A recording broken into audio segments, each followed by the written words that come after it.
चांदोबा महाभारत चौथा भाग। भीष्म प्रतिज्ञा। दुष्यंतानंतर भरत राजा झाला आणि कणू महामुनींना पुरोहित म्हणून नेमून मोठ्या वैभवाने राज्यकारभार केला। भरताचा पणतू हस्ती होता, त्याच्याच नावावरून हस्तिनापूर निर्माण झाले। त्या हस्तीच्या 5व्या पिढीतील कुरु होता, त्याच्याच नावावरून कुरुक्षेत्र प्रसिद्ध झाले। कुरुच्या 7व्या पिढीतील प्रतीप होता, त्याची पत्नी शिबीची कन्या सुनंदा होती। या दोघांना देवापी, शांतनू आणि बाहलिक नावाचे 3 पुत्र झाले। त्यांच्यात थोरला देवापी तपस्या करायला निघून गेल्यामुळे शांतनू राजा झाला। एक दिवस शांतनू अरण्यात शिकार करताना गंगातीरी विश्रांती घेत असताना तिथे त्याला एक सुंदर स्त्री दिसली। तिचे रूपसौंदर्य पाहून शांतनूला ती देवांगना वाटली। ती सुद्धा शांतनूला पाहून आकर्षित झाल्यासारखी त्याच्याकडे एकटक पाहू लागली। दोघांना एकमेकांबद्दल मोह निर्माण झाल्याचे ओळखून शांतनूने तिला विचारले, सुंदरी, तू कोण आहेस? एकटी या गंगातीरी का फिरत आहेस? ती स्त्री म्हणाली, तुझी माझ्याशी विवाह करण्याची इच्छा असेल तर माझी काहीच हरकत नाही, परंतु एक अट आहे। मी करत असलेल्या कामांना तू विरोध केलास किंवा माझी निर्भत्सना केलीस तर मी तुला सोडून निघून जाईन। शांतनूने ते मान्य केले आणि तिला पत्नी म्हणून स्वीकारले। त्यांच्या संसारात तिला मुले होत गेली। जन्माला आलेली मुले ती जन्माला येताच गंगेत टाकत असे। यामुळे शांतनूला खूप त्रास झाला, पण आपण जर याला विरोध केला तर ती आपल्याला सोडून जाईल या भीतीने त्याने 7 पुत्रांना गंगेला अर्पण होऊ दिले। पण जेव्हा 8व्या वेळी तिला पुन्हा पुत्र झाला तेव्हा त्या मुलाला मरू देणे त्याला मान्य नव्हते। त्याने तिला झिडकारत विचारले, जन्माला आलेल्या सर्व पुत्रांना गंगेत टाकले आहेस? कोणतीही स्त्री स्वतःच्या मुलांना स्वतःच्या हाताने अशी मारते का? आता तरी या जन्माला आलेल्या मुलाला जिवंत राहू दे। इतक्यात तू कोण आहेस? सर्व मुलांना तू असे का मारत आहेस? तुला मुलगा हवा असेल तर याला न मारता मी तुला देते। तू मला अडवल्यामुळे मी आता तुला सोडून जात आहे। मी कोण आहे आणि माझ्या मुलांना का मारले हे विचारलेस? सांगते ऐक, मी गंगा आहे। वसिष्ठांनी अष्टवसूंना मनुष्य म्हणून जन्माला येण्याचा शाप दिल्यावर त्यांनी मला आणि तुला माता पिता म्हणून निवडले। त्यांच्यासाठीच मी स्त्रीरूप धारण करून इतके दिवस तुझी पत्नी म्हणून राहिले। माझ्या पोटी जन्माला आलेल्या वसूंना लवकरच त्यांच्या लोकात पाठवण्यासाठी मी जन्माला येताच त्यांना मारत आले। तुला मुलगा उरणार नाही या भीतीने मी याला जगू देत आहे, असे गंगा म्हणाली। मात्र गंगेने तो मुलगा शांतनूला दिला नाही आणि मुलासह ती अंतर्धान पावली। पत्नी आणि पुत्र दोघांनाही गमावल्याच्या दुःखात शांतनू हस्तिनापूरला परत आला। काही काळ निघून गेला। एक दिवस तो शिकार करताना गंगातीरी आला आणि गंगेचा प्रवाह एका अत्यंत अरुण धारेसारखा असल्याचे पाहून त्याला आश्चर्य वाटले। एक तरुण बाण मारून गंगेच्या प्रवाहावर धरण बांधत असल्याचे शांतनूच्या दृष्टीस पडले।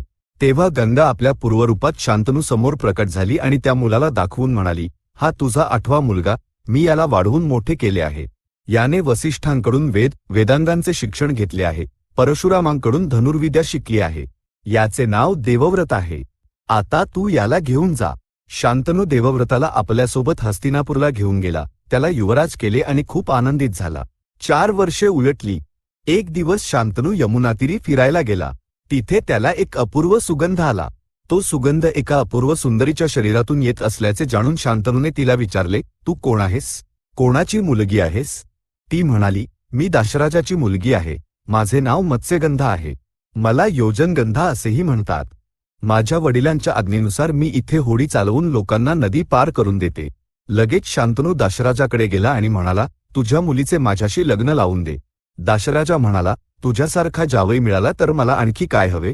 मात्र माझ्या मुलीला होणारा मुलगा तुझ्यानंतर राजा होणार असेल तरच मी माझ्या मुलीचे तुझ्याशी लग्न लावून देईन।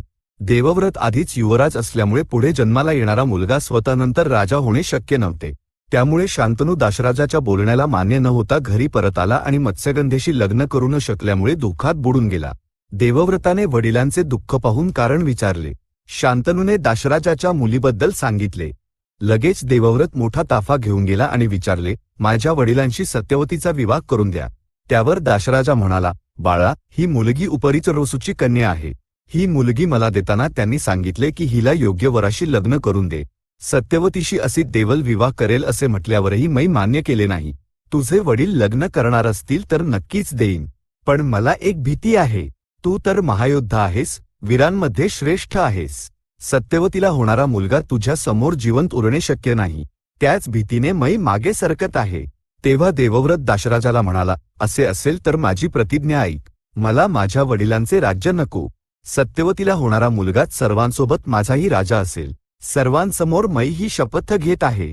दाशराजा देवव्रताला म्हणाला, अशी प्रतिज्ञा सर्वजण करू शकतात का? तू राज्यत्याग केला तरी तुझ्या संततीने ऐकायला नको का? तेव्हा देवव्रत आकाशाकडे पाहून म्हणाला, मी ब्रह्मचर्य पालन करेन. मला संतती होण्याचा प्रश्नच येत नाही. त्यामुळे निश्चितपणे माझ्या वडिलांशी सत्यवतीचा विवाह करून द्या, असे दाशराजाला म्हणाला. त्यामुळे दाशराजाने आनंदाने एका शुभ मुहूर्तावर आपल्या कन्येचा विवाह राजा शांतनूशी करून दिला. या प्रकारे देवव्रताने भीष्म प्रतिज्ञा केली. त्यामुळे त्याला भीष्म हे नाव मिळाले. राजा शांतनूला सत्यवतीपासून चित्रांगद आणि विचित्रवीर्य हे 2 पुत्र झाले. त्यांच्या बालपणीच राजा शांतनूचा मृत्यू झाला. भीष्माने आपल्या वडिलांचे अंत्यसंस्कार केले. सत्यवतीच्या परवानगीने चित्रांगदाला कौरव राज्याच्या सिंहासनावर बसवले. चित्रांगद मोठा पराक्रमी था. तो आपल्या समकालीन राजांना आणि वीरांना अजिबात जुमानत नसे. त्यामुळे तो नेहमी देव, दानव आणि गंधर्वांशी युद्ध करत असे. एकदा चित्रांगद नावाच्या गंधर्वाने या चित्रांगदाला युद्धाचे आव्हान दिले. सरस्वती नदीच्या काठी दोघांमध्ये भयंकर युद्ध झाले. शेवटी गंधर्व चित्रांगदाने आपल्या मायाबळाने कौरव वंशातील चित्रांगदाचा वध केला. चित्रांगदाच्या मृत्यूमुळे भीष्माला खूप दुःख झाले. त्याच्या जागी विचित्रवीर्याला सिंहासनावर बसवले. विचित्रवीर्य बालक असल्यामुळे त्याच्या वतीने राज्यकारभार करण्यासाठी सत्यवतीने भीष्माला परवानगी दिली. विचित्रवीर्य सुद्धा भीष्माच्या सल्ल्याने राज्य करू लागला. कालांतराने विचित्रवीर्य मोठा झाला आणि विवाहयोग्य वयाचा झाला. त्याचवेळी काशीराजाने आपल्या कन्या अंबा, अंबिका आणि अंबालिका यांचा स्वयंवर आयोजित करत असल्याचे जाहीर केले. ही बातमी ऐकून भीष्माने सत्यवतीला सांगितले आणि रथात बसून काशी नगराकडे निघाला. स्वयंवरासाठी अनेक लोक आले आणि स्वयंवर मंडपात जमले. भीष्म सुद्धा तिथे पोहोचला. काशीराजा आपल्या कन्यांना आलेल्या लोकांची माहिती देत होता.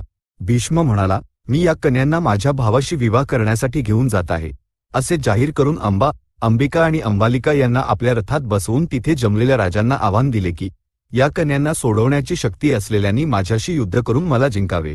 सर्वजण युद्धासाठी सज्ज होऊन एकाच वेळी त्याच्यावर चालून आले.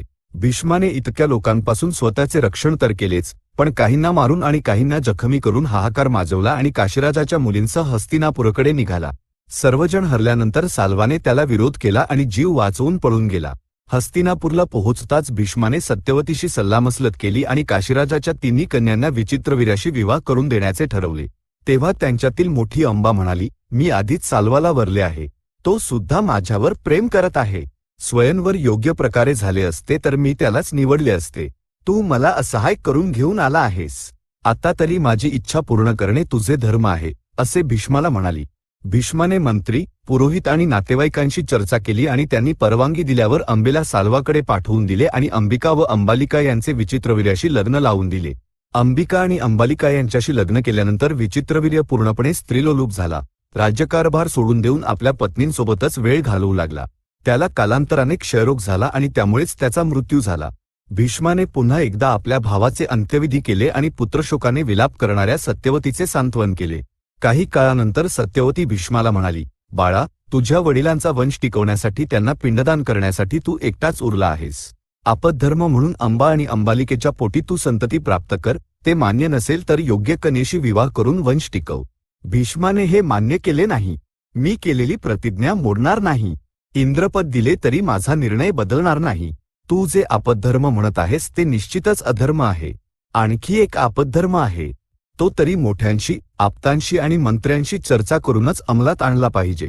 तो आपद्धर्म असा आहे की वंश टिकवण्यासाठी तुझ्या सुना उत्तम ब्राह्मणांमार्फत संतती प्राप्त करू शकतात. पूर्वी परशुरामाने जगातील सर्व क्षत्रियांना मारले होते, तेव्हा मृतांच्या पत्नींनी श्रेष्ठ ब्राह्मणांमार्फत संतती प्राप्त करून क्षत्रिय वंश टिकवले होते. आपण सुद्धा तसेच करू शकतो, असे तो म्हणाला.